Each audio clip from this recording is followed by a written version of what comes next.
Now, Willie Randolph is in his first year as an Orioles coach. He is a veteran player, coach, and manager, and he has had success every organization that he has been a part of. Let's get to know more about Willie Randolph, the person, as we go covering the bases with the Orioles bench coach.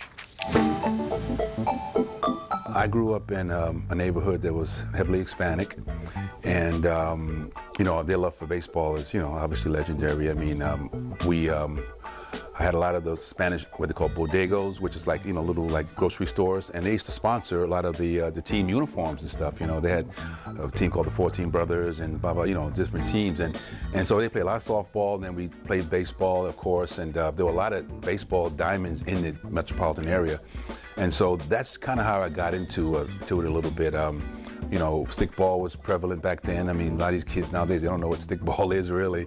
But, I remember playing stickball in the streets, any kind of ball, stoop ball, punch ball. And it was just the way we played in the streets. I mean, it's not like it is today where it's computers and all that stuff you have inside. We were in the streets playing from sun up to sundown. With the help of some neighborhood dads, Willie converted his street stickball talents into legitimate baseball talents on the diamond. A lot of my baseball influences started out in the neighborhood. These were fathers who were mentors who took us off the streets basically and said, hey, you kids want to play ball, meet me down at the Five Diamonds in Prospect Parkway when we play ball from sun up to sundown. So really, the guys that really laid the ground for me were guys that, you wouldn't know, no one would know. I mean, Galileo Gonzalez, who's that? Some little Spanish man in the neighborhood who loved baseball, who loved it with a passion and wanted us to, do the right thing and play the game the right way. And once Randolph made his way to the majors, he was lucky enough to have some of the all-time greats of the game show him the way. I got a chance to work with Gene Baker, Eddie Napoleon was there at the time. He went on to the Rangers and the Yankees later on. Chuck Cartier, another name that I could throw at you because these guys were very instrumental in my early years. And then after I got to get acclimated to second base and started to play a little bit, all the guys, Willie Stargell took me under his wing as a youngster. Guys like that, Doc, even though Doc wasn't the best example, he was one of my first roommates and he was looking out for me. So he taught me the right ways to do things.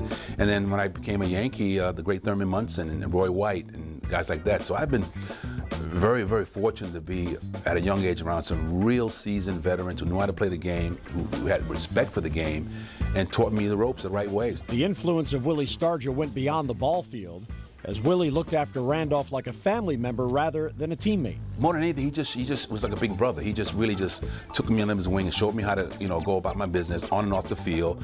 He took me to some fine restaurants, and I got, even at 21, he showed me how to drink fine wine. I didn't drink too much of it, but just a very classy gentleman who just knew how to make you feel like you belong to the family. And that's really what it was all about. When later on we are family, that was real. That was very, very real.